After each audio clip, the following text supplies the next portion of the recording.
Chief justice قاضی فائز عیسیٰ نے عدالتی وقت کے ضیاع پر وکیل پر 5,000 روپے کا جرمانہ عائد کر دیا۔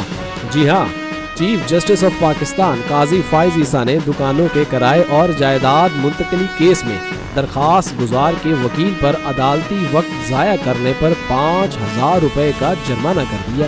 سپریم کورٹ میں دکانوں کے کرائے اور جائیداد منتقلی کیس کی سماعت میں chief justice of Pakistan justice قاضی فائز عیسیٰ کی سربراہی میں ہوئی، جس میں دوران سماعت عدالت نے وکیل محمد شعیب خان سے بار بار دستاویزات کا پوچھا، جس پر وکیل عدالت میں دستاویزات پیش کرنے میں ناکام رہے۔